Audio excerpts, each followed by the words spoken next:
je vais reprendre là où j'en suis resté en cours, mais tout d'abord, je voudrais apporter un élément d'information parce qu'il me semble, même si je maîtrise mal YouTube, qu'il y a des gens qui regardent cet enregistrement, mes enregistrements, sans être inscrits en philo à la fac et bizarrement, ils sont peut-être intéressés parce que sinon ils ne regarderaient pas. Mais pourtant, il me semble que ces enregistrements qui ne sont vraiment que des fragments d'un cours ne sont pas très satisfaisants parce qu'il manque de continuité. Bon, peut-être que l'avantage, c'est que comme ça, vous ne m'entendez pas rabâcher tout le temps les mêmes choses, mais je me suis dit quand même qu'il était préférable donc de donner aux gens qui pourraient être intéressés un moyen d'avoir l'ensemble du cours dans sa continuité, c'est-à-dire de compléter ces enseignements, ces enregistrements vidéo par des enregistrements audio, puisque mes cours habituels sont enregistrés uniquement audio. Donc j'ai copié sur une feuille de papier mon adresse universitaire. J'essaie de faire en sorte que ça soit lisible. Je pense que ça l'est. gigotoro@unis.fr. Et donc, si vous voulez écouter les parties manquantes, vous écrivez à l'adresse que je viens de montrer encore une fois. Bon, ceci dit, je reprends là où j'en étais, donc, c'est-à-dire, bon, j'ai terminé tout ce que j'avais à dire sur le Tractatus et j'ai donc attaqué maintenant les recherches philosophiques, y compris j'ai commencé les recherches en montrant encore un lien entre les recherches et le Tractatus, à savoir critique dans les recherches de l'idée que Wittgenstein dans le Tractatus se faisait de la logique. Et donc j'ai dit que à la réflexion sur cette logique pure, rigoureuse, ayant une rigidité, une clarté de cristal que essayait de mener Wittgenstein dans le Tractatus, il substitue dans les recherches une réflexion sur la réalité et c'est-à-dire donc une réflexion sur le langage. Il ne s'agit plus d'essayer de deviner ce qu'il pourrait y avoir de caché derrière les voiles du langage quotidien. Il s'agit plutôt de considérer que, après tout, tout ce que nous connaissons justement et tout ce dont nous pouvons parler avec compétence, c'est le langage quotidien. Tout ce que nous connaissons, c'est le langage quotidien. Tout ce dont nous pouvons parler avec compétence, c'est du langage quotidien. Et Wittgenstein développe donc, et je l'ai indiqué, on peut voir les recherches comme ça, une longue réflexion sur le langage. Donc, cette réflexion commence, je répète encore très rapidement ce que j'ai dit en cours, par une présentation de l'image augustinienne du langage, et Wittgenstein enchaîne en critiquant l'image augustinienne du langage et en même temps en présentant ses propres images du langage, éventuellement peut-être sa conception du langage, mais je crois qu'il faut vraiment insister sur l'image parce que je vais avoir l'occasion pour présenter les conceptions de Wittgenstein, d'utiliser plusieurs images que je n'invente pas, qui sont véritablement utilisées par Wittgenstein, même si parfois il les développe un peu moins que moi. Je résume peut-être, je l'avais déjà dit aussi, mais en même temps, il me semble qu'en disant ça, on ne dit pas grand-chose. Quelle est la critique globale que Wittgenstein adresse à Augustin? Donc c'est l'alinéa 32 des recherches. Et nous pouvons donc, je crois, dire qu'Augustin dans sa description de l'apprentissage du langage humain, fait comme si l'enfant allait dans un pays étranger dont il ne comprenait pas la langue, c'est-à-dire comme s'il était déjà en possession d'un langage, mais pas de ce langage-là. C'est-à-dire que Wittgenstein considère que la simple ostension, la simple monstration, ce sur quoi repose effectivement l'image augustinienne du langage, ne suffit pas à apprendre un langage, ne suffit pas à apprendre une langue, permet simplement d'apprendre une langue à quelqu'un qui connaît déjà une autre langue, c'est-à-dire permet d'apprendre à parler à quelqu'un qui sait déjà parler. En effet, si on sait déjà parler, on a des moyens par la simple communication. Quand quelqu'un nous montre quelque chose du doigt, j'essaie de montrer, mais ce n'est pas évident parce qu'en fait, ce que je montre, c'est mon écran et il faut que vous ayez l'illusion que je montre quelque chose que vous pouvez voir. Voilà, quand quelqu'un montre quelque chose du doigt, on ne peut pas savoir exactement ce qui est montré. C'est quelque chose qui a été repris plus tard, enfin oui, c'est certainement plus tard, par Quine, quand je suis dans la brousse et qu'un Indien me montre un lapin en me disant Gavagai, est-ce que je sais que c'est le lapin ou comment est-ce que je sais que c'est le lapin que me montre l'Indien plutôt que la couleur du lapin ou même en fait si c'est le lapin, est-ce qu'il ne prend pas le lapin comme exemple de quadrupède ou est-ce qu'il ne veut pas me désigner l'attitude précise, la position qu'est en train d'avoir le lapin?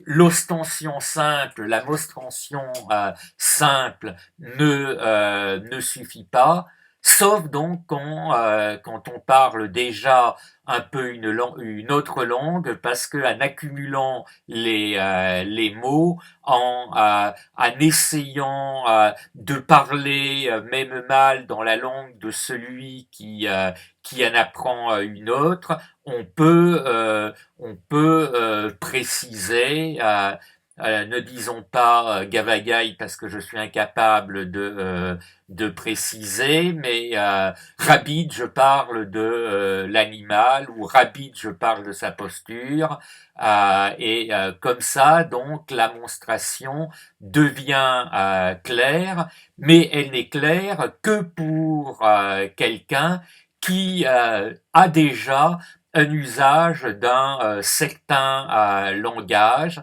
Donc la monstration seule, l'ostation seule ne suffit pas pour celui qui veut apprendre quelque chose à quelqu'un d'autre, qui veut apprendre une langue à quelqu'un d'autre, et de manière corrélée d'ailleurs, il ne suffit pas pour apprendre une langue, il ne suffit pas pour apprendre un langage de regarder, de contempler.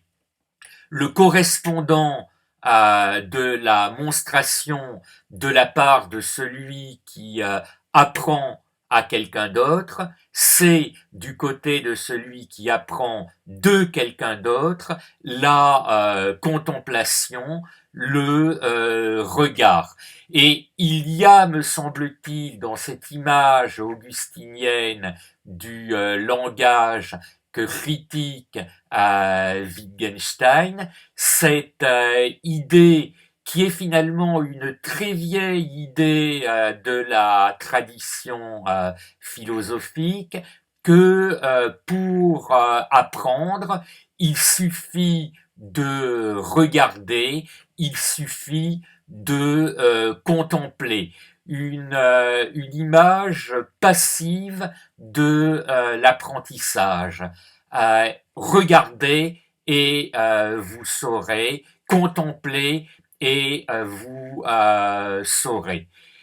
Pour moi, c'est cette conception de l'apprentissage passif que critique fondamentalement Wittgenstein. C'est cela qui ne va pas dans l'image augustinienne du langage.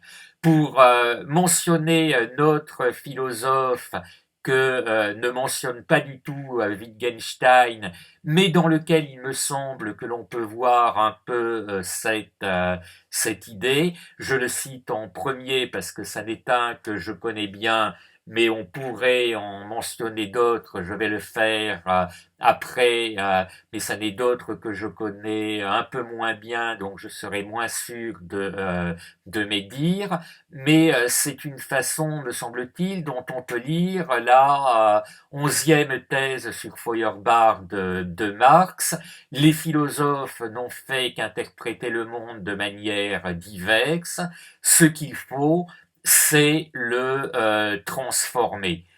Comme Marx est investi dans la vie politique, on comprend ça généralement, et on n'a sans doute pas tort, parce que c'est aussi une façon de le comprendre de manière politique.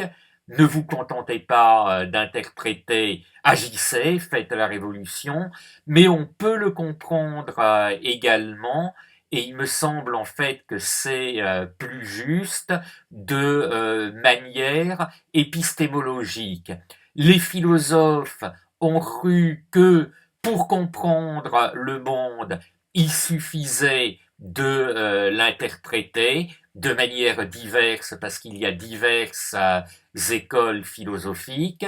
Alors certes, on pourrait dire que l'interprétation n'est jamais quelque chose de purement passif et du coup peut-être que Marx a tort de parler d'interprétation si bon interprétation justement est bonne, que il aurait peut-être mieux fait dans ce cas-là d'écrire. Les philosophes n'ont fait que décrire le monde de manière diverse, mais peut-être aussi veut-il jouer sur une certaine polysémie des termes. Peu importe, nous ne sommes pas dans un cours sur Marx, mais il me semble que dans cette formule de Marx, on peut lire une importance épistémologique de l'action. Ce n'est pas il faut agir parce qu'il faut faire la révolution, c'est que pour comprendre le monde, la simple interprétation du monde, la simple contemplation, le simple regard ne suffit pas. Pour comprendre, il faut agir. Pour comprendre, il faut transformer. Alors Marx n'est pas le seul. Il y a en même temps que lui, je crois que c'est assez largement parmi ceux avec lesquels il devient philosophe, parmi les jeunes hegéliens, l'idée d'une philosophie de l'action que l'on peut faire remonter peut-être à quelqu'un qui n'est pas du tout un jeune hegelien et qu'on ne voit pas forcément comme un philosophe, même si un enseignant du département, Maurice Elie, avait fait sa thèse de philosophie sur lui, quelqu'un qui est Goethe. Goethe est connu en tant que dramaturge, en tant que romancier, mais Goethe a aussi été philosophe, même s'il a moins marqué peut-être l'histoire de la philosophie. Et il y a une formule connue de Goethe, Am Anfang war der Tat, au commencement était, j'ai envie de dire le fait, parce que tat ça vient du verbe tun, c'est faire, mais, euh, mais c'est vraiment le fait de faire. Donc je crois qu'on le traduit plutôt habituellement par au commencement était l'action. Et donc tout ça c'est pour dire que même si Wittgenstein, d'une certaine manière, je n'oublie pas que je parle de Wittgenstein, s'inscrit dans sa critique de l'image augustinienne du langage, s'inscrit en rupture parmi une certaine tradition, sans doute par rapport à la tradition dominante de la philosophie, qui est une tradition contemplative, qui a cette idée qu'il faut d'abord regarder, qu'il faut d'abord contempler, et en regardant, en contemplant, on finit par savoir, et alors on peut agir. Il y a une autre tradition qui dit que c'est en agissant que l'on apprend.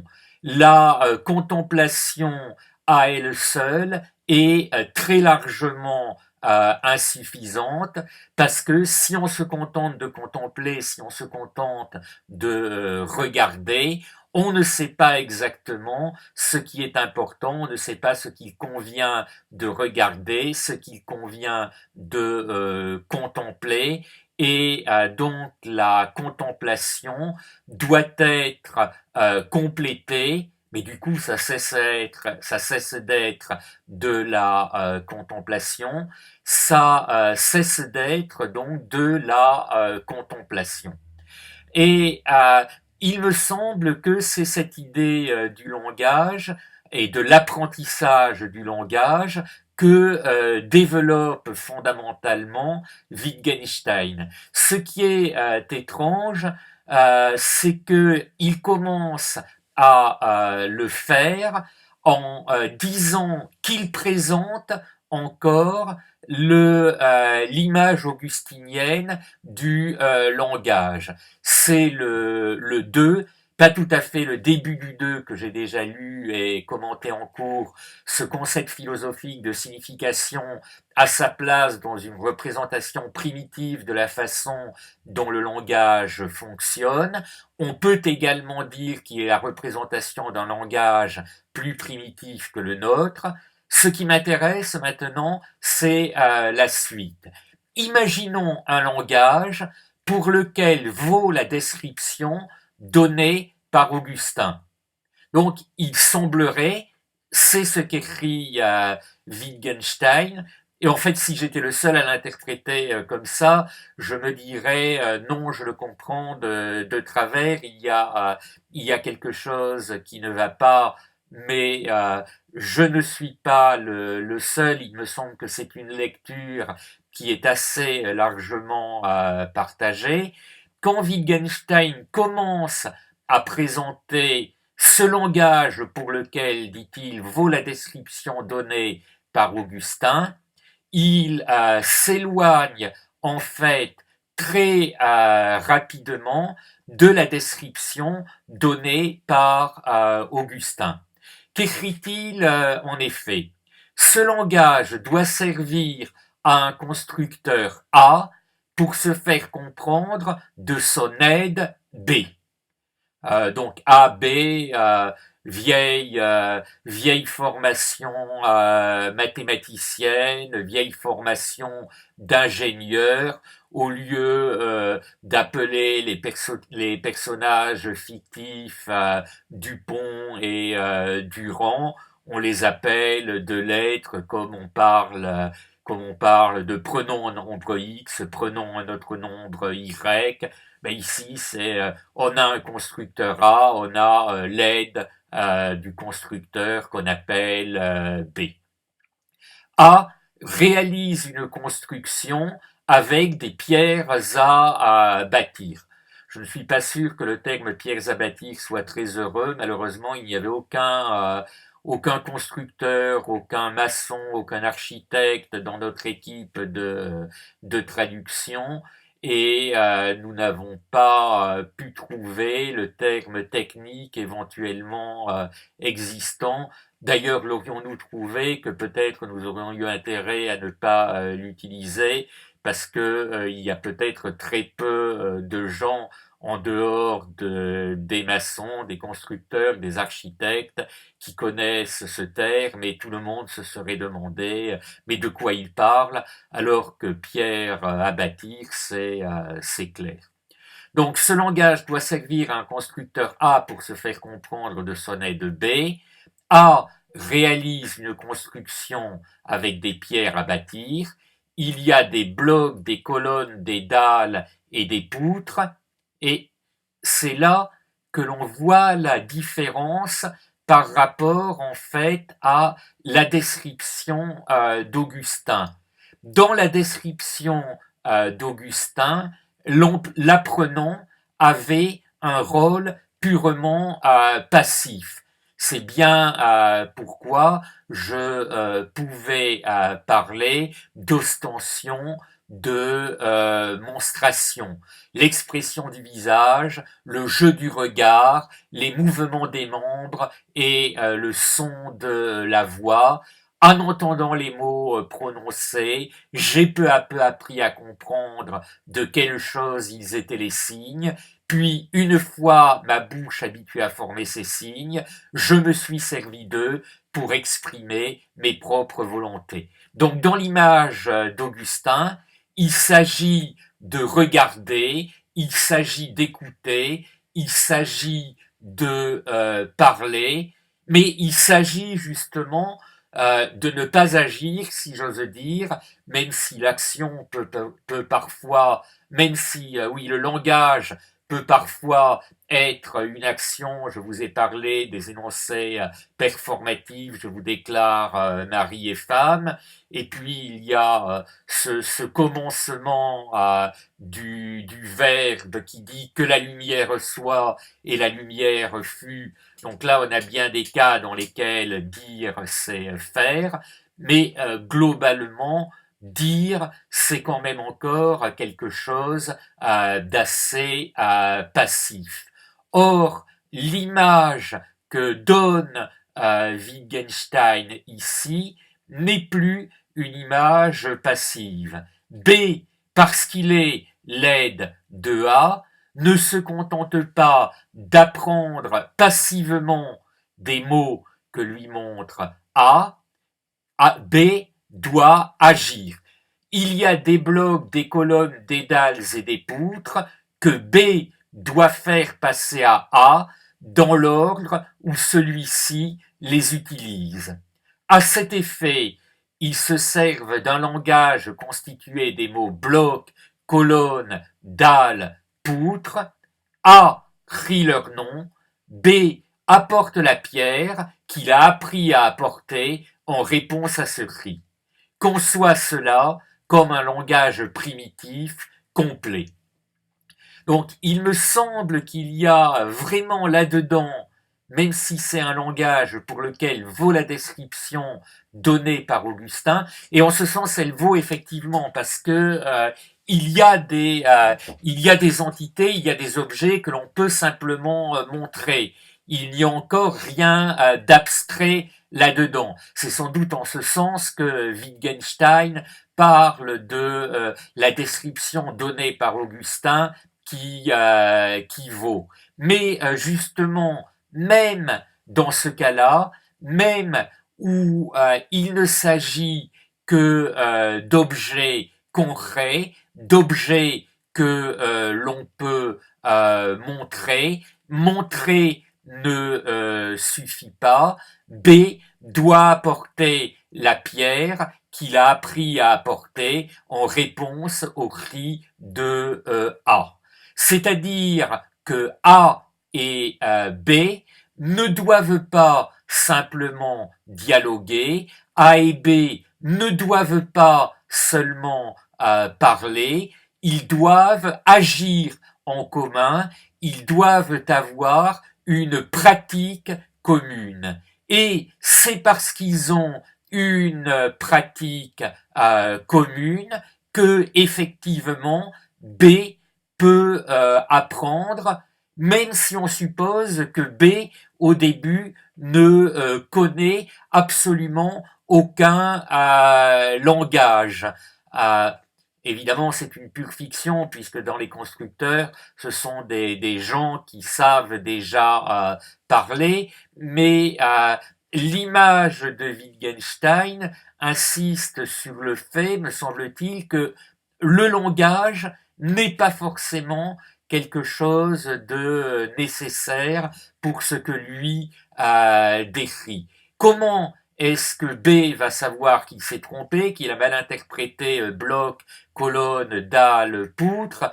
Très simplement, A va hurler son mécontentement, ou si A est encore plus méchant, il va taper sur B en lui faisant mal, et B comprendra qu'il y a quelque chose qui ne va pas, qu'il a mal interprété le terme désigné, et il va prendre quelque chose. Wittgenstein parle parfois de dressage à propos de l'enseignement. C'est ce qui me fait penser à cette idée. C'est un apprentissage quasiment pavlovien même. Action, récompense si on a bien agi, sanction si si on a mal agi. Mais il y a donc maintenant vraiment, je le répète, ce rôle fondamental de l'action, ce rôle fondamental de la pratique partagée. Donc, ce à quoi aboutit très rapidement la réflexion de Wittgenstein sur le langage, ce que quasiment il nous dit d'emblée dans les recherches quand il nous parle du langage, c'est que le langage n'est jamais quelque chose de purement abstrait, de purement théorique, de purement désincarné, de séparé de toute pratique. Le langage est toujours, au contraire, profondément ancré, A-N-C-R et pas E-N-C-R-E comme l'écrivent parfois les gens dans les devoirs. Quand on dit que quelque chose, par exemple ici, le langage est ancré dans une pratique, on ne veut pas dire qu'il est colorié à l'encre, on ne veut pas dire qu'il est noirci ou il y a d'autres couleurs d'encre, donc oui, on ne veut pas dire qu'il est colorié à l'encre, on pense des encres de marins qui que les bateaux, ou plutôt les marins justement de leurs bateaux, jettent dans la mer, dans les eaux peu profondes, et qui vont s'accrocher, qui vont permettre d'accrocher le bateau à une terre ferme. Là, le langage est ancré, en ce sens donc d'une encre marine, avec un A. Le langage est inscrit, est ancré dans la pratique.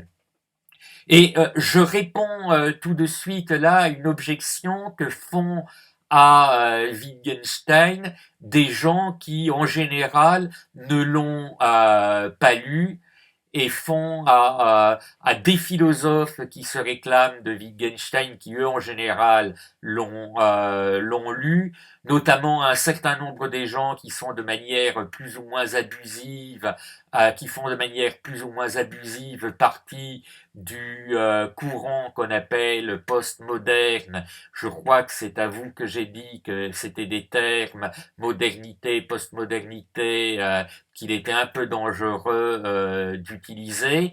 Donc je l'emploie, mais c'est simplement en passant et je ne m'appesantis pas du tout sur ces questions de modernité ou de post-modernité.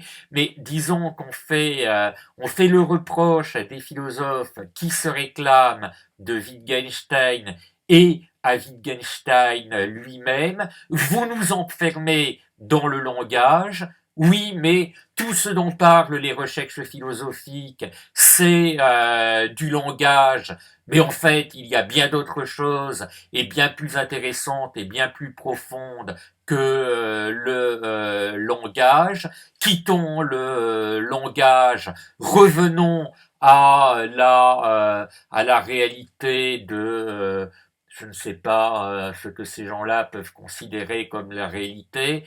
Je cherche un exemple assez caricatural parce qu'il me semble qu'ils ont une conception de la réalité assez caricaturale et en même temps je cherche un exemple caricatural qui ne me fâcherait pas trop avec des collègues idéalistes, métaphysiciens. Bon, tant pis, je vais me fâcher peut-être avec les heideggeriens et les phénoménologues, mais abandonnons ce domaine du langage et du simple langage dans lequel nous enferme Wittgenstein et parlons de la véritable réalité, parlons de l'être là, parlons des étangs. En plus, je suis d'assez mauvaise foi et assez caricatural parce que en fait, c'est un type de reproche que je n'ai adressé à Wittgenstein que je n'ai jamais entendu de la bouche des phénoménologues, mais plutôt des mauvais philosophes analytiques, de ceux qui ont une vision très simpliste des choses. Revenons à la réalité de la théorie des cordes. La théorie des cordes, ça c'est vrai, c'est du solide, alors que le langage quotidien dont nous parle Wittgenstein, c'est nous enfermer justement dans le langage, mais la réalité, la vérité est ailleurs. Bon, la théorie des cordes n'est pas non plus sans doute un très bon exemple. Je n'arrive pas à trouver de bon exemple. Peut-être parce qu'en fait il n'y en a pas vraiment, mais néanmoins la critique existe. Je peux en attester. Je l'ai lu. Malheureusement, le seul nom qui me vient à l'esprit est un très mauvais philosophe. N'est d'ailleurs même pas un philosophe. C'est un scientifique. Alan Sokal, et puis d'ailleurs un autre scientifique, un physicien, Jean Bricmont, qui tous les deux disent à l'occasion que Wittgenstein et les Wittgensteiniens nous enferment dans le langage. Tout ce dont ils nous parlent, ce sont des jeux de langage. En plus, la preuve qu'ils n'ont pas lu Wittgenstein, c'est qu'ils parlent à l'occasion de jeux de mots, alors que jeux de langage, je vais y revenir, mais ça n'a rigoureusement rien à voir avec jeu de mots. Mais donc vous avez ce reproche qui est adressé à Wittgenstein et aux Wittgensteiniens. Wittgenstein ne nous parle que du langage. Et vous pourriez dire, en fait, si je me taisais brusquement, si je ne poursuivais pas ce cours, que ce que j'ai dit moi-même va dans ce sens, puisque je vous ai dit, on peut voir les recherches philosophiques comme une longue réflexion sur le langage, une longue réflexion sur le langage quotidien, et d'ailleurs, d'emblée, Wittgenstein parle du langage, il ouvre sur l'image augustinienne du langage.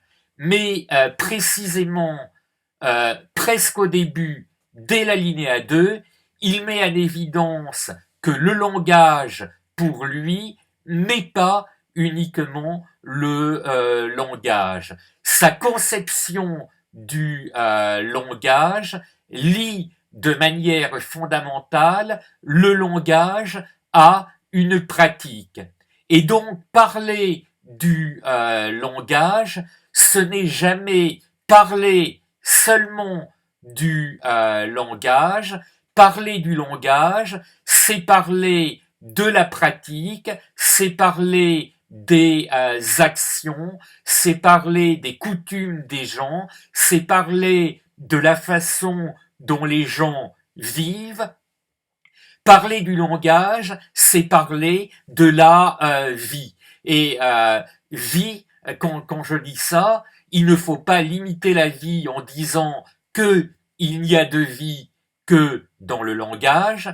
C'est dire au contraire qu'il n'y a de langage que dans la vie. Bien loin que Wittgenstein nous enferme dans le langage, il me semble qu'au contraire, c'est ceux qui lui font ce reproche, qui sont enfermés dans le langage et qui ne s'en rendent pas compte. Les gens, tiens, j'ai un exemple brusquement, quelqu'un qui n'aimait pas Wittgenstein et que j'ai déjà mentionné et dont je parlerai plus longuement pour en dire du bien dans un premier temps, et je ne sais pas si j'aurai le temps d'arriver à en dire du mal ensuite au deuxième semestre, Popper. Popper qui croit avoir trouvé la solution à l'idée de la vérité correspondance et qui nous dit, en fait, la vérité correspondance, c'est très simple. Alors d'ailleurs, pour une fois, Popper est modeste. Il ne dit pas qu'il l'a trouvé, il dit « je l'ai trouvé chez Tarski », si ce n'est que Tarski est plus malin que Popper. Popper dit, écrit, et voilà la solution du problème de la vérité correspondance. La neige est blanche, entre guillemets, est vraie, si et seulement si la neige est blanche sans guillemets. Et Popper croit qu'en écrivant ça, il nous fait quitter le langage. Mais en fait, le fait de mettre des guillemets autour d'une phrase ne change pas fondamentalement cette phrase. D'accord, d'un côté, je me place au niveau du métalangage, de l'autre côté, je me place au niveau du langage, distinction contre laquelle même le premier Wittgenstein émettait des réserves, mais métalangage, langage, je suis toujours dans le langage. La neige est blanche est vrai, si et la neige est blanche entre guillemets est vrai, si et seulement si la neige est blanche sans guillemets, mais à aucun moment là-dedans, il n'y a véritablement de neige et de blanche. Sauf pour les gens qui ont une pensée magique, qui confondent le discours avec l'objet du discours, mais j'ai beau répéter autant de fois que je veux la neige est blanche devant mon écran, je ne vais pas arriver à faire ainsi apparaître un tas de neige blanche. Ce que nous permettrait de dire Wittgenstein, parce que il ne prend pas cet exemple de la neige et blanche, c'est que la neige est blanche et vraie si on est dans une communauté de gens pour lesquels la neige est blanche et qui arrivent à agir effectivement à partir de ce discours la neige est blanche et que nous arrivons à interagir fructueusement avec eux à partir de ce discours, à partir de cette affirmation, la neige est blanche.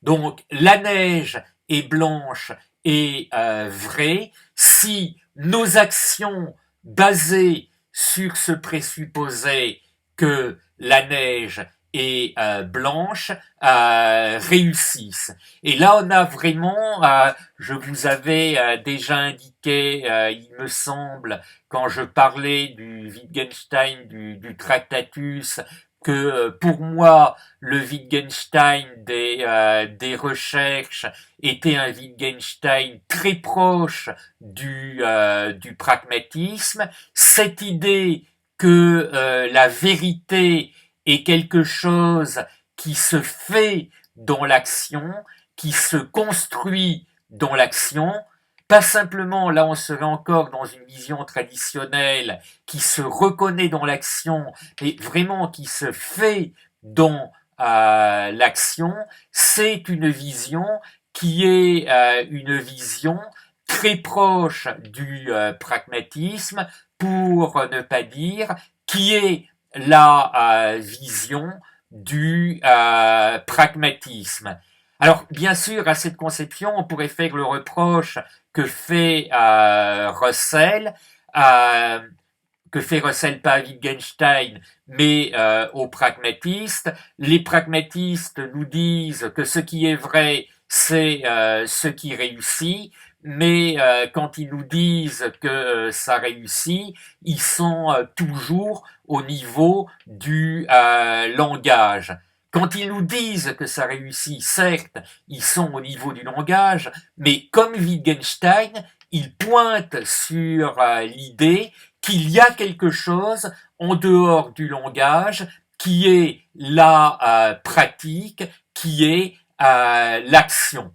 Donc, je le répète, on a cette idée qui me semble vraiment importante chez Wittgenstein, qui surgit dès l'alinéa 2 du langage des recherches philosophiques. Le langage est indissociable de la pratique, le langage est indissociable de l'action. On ne peut pas se contenter de dire il faut agir. Mais tout aussi bien, on ne peut pas se contenter de montrer, il faut solliciter l'action. On ne peut pas se contenter de regarder, il faut agir. Et après tout, ça c'est un discours d'enseignant. Hein. Ce n'est pas pour rien que Wittgenstein a été instituteur et que peut-être en tant qu'instituteur, il a pu percevoir, même si je crois qu'il dit que ça n'a pas vraiment influencé l'évolution de ses conceptions, cette idée que d'une vérité prédéterminée qu'il s'agit simplement de reconnaître, mais pour que l'élève apprenne, l'élève doit pratiquer. Si vous m'écoutez et que vous n'êtes pas inscrit en philosophie, ce n'est pas dramatique parce que vous ne serez pas noté, mais tant que vous vous contentez de m'écouter, il n'est pas sûr que vous me compreniez bien, et ce qui est plus gênant, parce qu'après tout, je ne suis pas quelqu'un d'essentiel, il n'est pas sûr que vous compreniez bien Wittgenstein. Pour bien comprendre Wittgenstein, il faut pratiquer Wittgenstein. Et pratiquer Wittgenstein, ce n'est pas simplement le lire, c'est faire des commentaires, c'est faire des dissertations sur Wittgenstein. Alors on pourrait dire, mais ça, ce n'est pas vraiment de la pratique. Si, c'est aussi à un certain niveau de la pratique. Il y a bien sûr divers niveaux de pratique. Althusser, que je n'aime pas beaucoup par ailleurs parce que je le trouve très dogmatique, avait, il me semble, cette idée que j'ai longtemps trouvée absurde et qui finalement me semble tout à fait pertinente. Et je crois que c'est grâce non, ce n'est pas grâce à Wittgenstein, c'est grâce à Marx aussi que j'en suis venu à le comprendre, cette idée d'une pratique théorique. Il y a aussi une pratique de la théorie, il y a une pratique théorique, il y a une pratique de la philosophie qui consiste donc à faire des dissertations, qui consiste à faire des commentaires.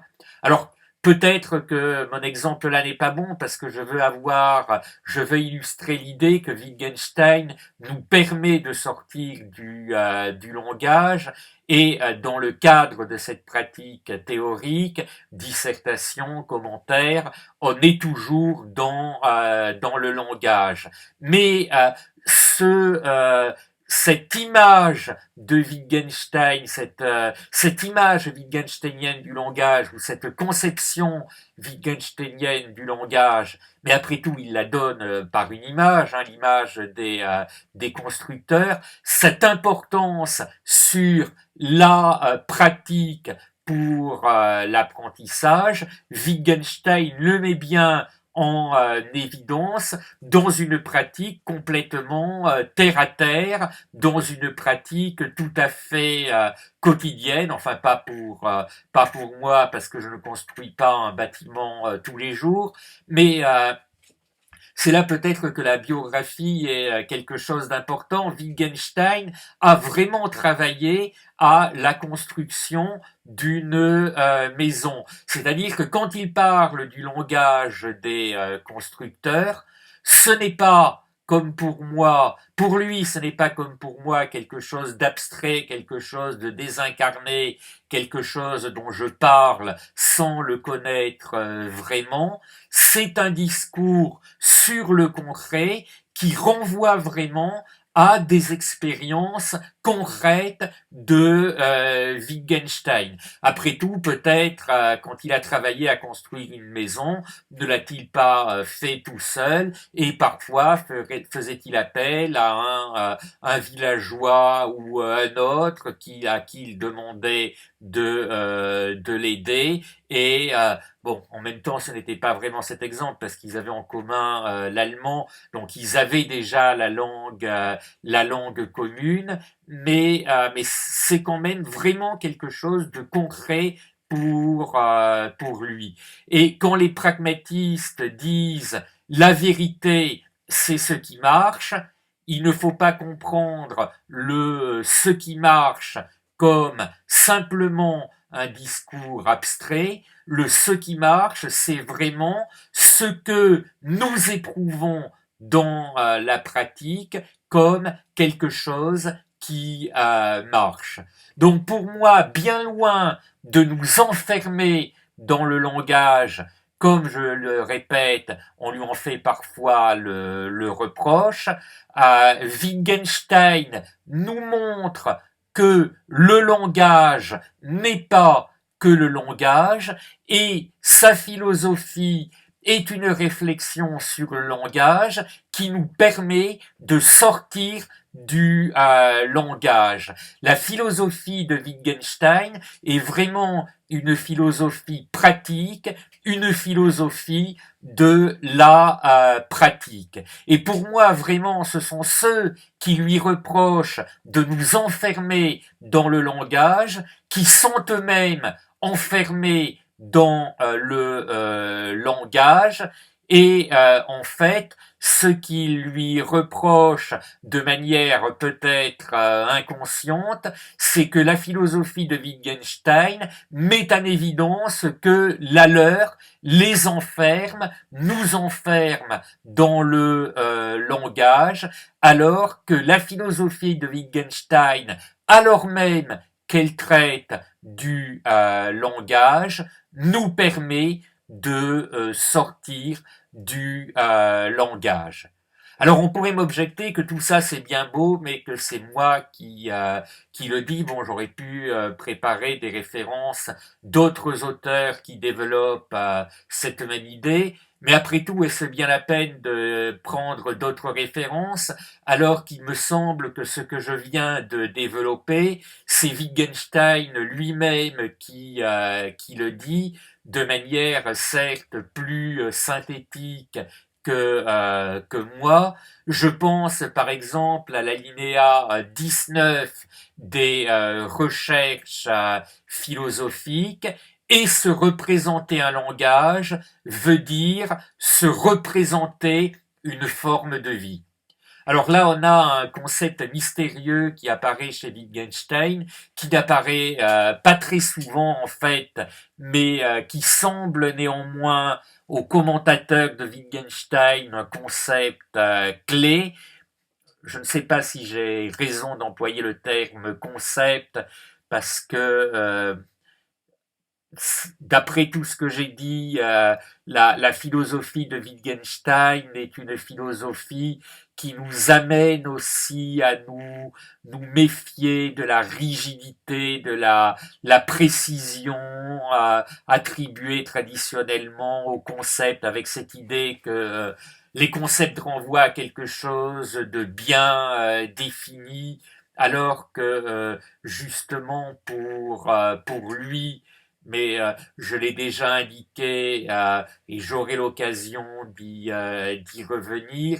Il n'y a jamais, pour le deuxième Wittgenstein, c'est l'un de ses points de désaccord avec le premier, il n'y a jamais quelque chose qui soit parfaitement défini. Il y a toujours du jeu dans les définitions les plus parfaites, et en fait c'est comme tiens, je viens d'employer le terme jeu dans un jeu de langage, autre terme sur lequel je reviendrai, différent du terme le plus courant. Le jeu dans une pièce, dans un mécanisme, c'est quand le mécanisme justement ne fonctionne pas de manière parfaitement rigide, quand ce n'est pas parfaitement emboîté, sans le moindre intervalle, mais justement, il est nécessaire, si on a un mécanisme qui doit bouger, qu'il y ait un peu de jeu. S'il n'y a aucun jeu, si c'est parfaitement encastré, ça ne bouge plus, et l'appareil ne fonctionne pas. Donc toute la question est de trouver dans le mécanisme l'intermédiaire entre trop de jeu et pas assez de jeu. Et l'image philosophique traditionnelle des concepts, me semble-t-il, c'est quelque chose dans quoi vraiment il n'y a pas assez de jeu. C'est cet idéal de précision absolue qu'avait le Wittgenstein du Tractatus et que n'a plus le Wittgenstein des recherches. Alors j'insiste bien là-dessus. Pour autant, le Wittgenstein des recherches ne dit pas que l'on peut dire n'importe quoi. Dire qu'il peut y avoir un peu de jeu, ce n'est pas dire que la pièce ne doit pas du tout s'encastrer, doit être très au large. Dans ce cas aussi, la machine ne fonctionne plus. Si j'ai bien fermé la pièce, mais que toutes les portes sont ouvertes, alors c'est vrai que la pièce n'est pas fermée du tout.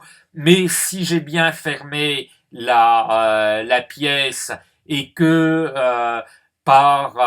il y a là-haut un appareil, comment est-ce que ça s'appelle? On voit ça dans toutes les séries télévisées. Les héros y pensent, c'est en général comme ça qu'ils s'échappent, alors que leurs adversaires n'y ont pas pensé. Il y a là-haut un dispositif d'aération, et puis on va pouvoir monter sur la chaise, ou mettre plusieurs chaises, un équilibre, et atteindre le dispositif d'aération. Et comme ça, finalement, le héros arrive à s'échapper de la pièce qui est fermée, mais qui n'est pas vraiment fermée. Mais c'est parce que c'est un héros. Je veux dire que moi, vous me mettez dans une pièce où il y a un dispositif d'aération qui me permettrait de m'échapper. mais s'il est beaucoup trop haut, je ne suis pas sportif, je n'ai pas l'astuce technique de MacGyver pour trouver un moyen d'atteindre le dispositif d'aération. Donc la pièce a beau ne pas être vraiment fermée, elle est quand même fermée. Tout ça pour dire que l'idée de Wittgenstein selon laquelle la précision absolue est un idéal mortifère et irréalisable ne veut pas dire que l'on peut dire n'importe quoi. On doit toujours trouver le bon intermédiaire entre une précision exagérée et trop peu de précision. D'une certaine façon, c'est beaucoup plus difficile que l'illusion de croire que il y a une bonne solution parfaitement déterminée. Non, là on sait qu'il n'y a pas une bonne solution parfaitement déterminée. On sait qu'il y a toujours un peu d'indétermination et donc il ne nous suffit pas de trouver quelque chose qui marche à peu près pour nous dire voilà, ça marche à peu près, on a trouvé. On doit aussi toujours se demander est-ce que ça ne pourrait pas marcher un peu mieux sans avoir jamais l'illusion d'un fonctionnement parfait. Alors je ne me souviens plus si j'avais attaqué donc oui j'ai dit que tout ça c'était pour dire que forme de vie n'est peut-être pas un concept, donc j'avais attaqué le se représenter un langage veut dire se représenter une forme de vie et j'avais insisté donc sur l'importance chez Wittgenstein de cette idée, cette image de forme de vie, que j'interprète donc par se représenter un langage veut dire se représenter une pratique, ou plutôt une forme de vie, c'est plus large qu'une pratique, c'est un ensemble de pratiques. Les constructeurs, on ne peut pas dire à strictement parler qu'il s'agit là d'une forme de vie. Parce que bâtir un bâtiment, construire un bâtiment, ne nourrit pas son homme ou sa femme. Enfin, ça permet éventuellement de gagner le salaire qui va permettre de se nourrir, mais précisément justement pour se nourrir, il faut aller acheter du pain, il faut aller acheter des légumes, il faut aller acheter des pâtes. J'essaie de prendre des exemples végans et j'évite soigneusement la viande. Je ne veux pas dire qu'il est nécessaire d'aller acheter de la viande pour la manger, pour vivre, mais il est nécessaire pour vivre, pour une forme de vie, de faire autre chose que de construire des bâtiments. Donc, le langage des constructeurs n'est pas à lui tout seul, me semble-t-il, quelque chose qui est constitutif d'une forme de vie, parce que les constructeurs ne représentent pas, à proprement parler, une forme de vie. Pour qu'on ait une forme de vie, on doit avoir un ensemble de pratiques et pas une pratique unique.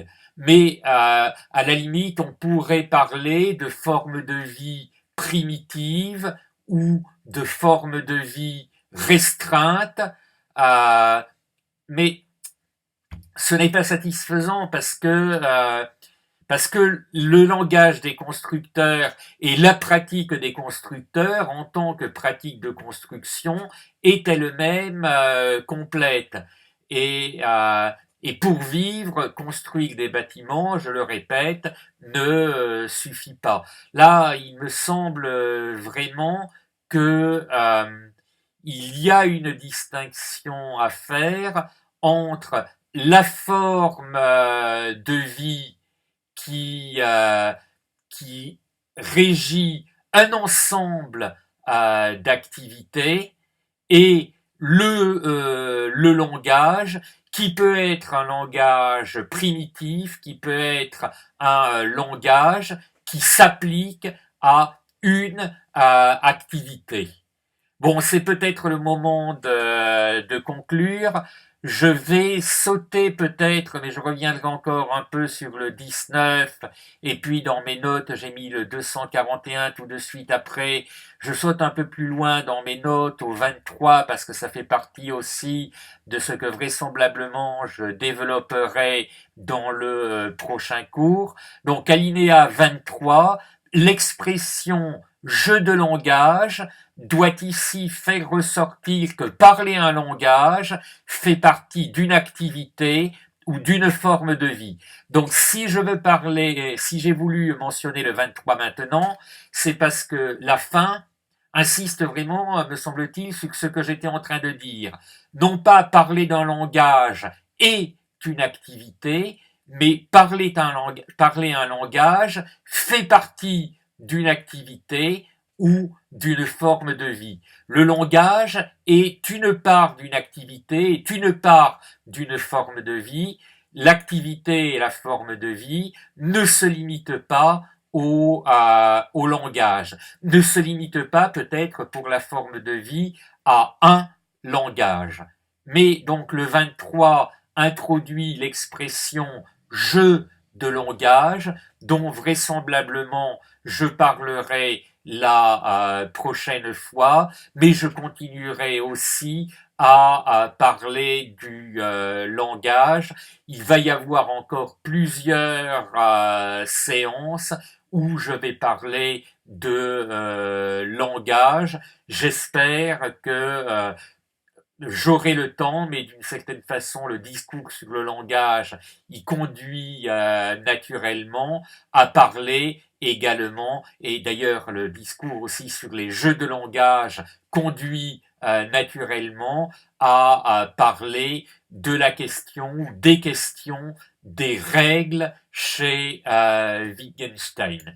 Donc la suite, ça sera le langage encore, les jeux de langage et les formes de vie, mais la suite, ce n'est pas maintenant pour cet enregistrement, c'est fini. À bientôt si vous le voulez bien.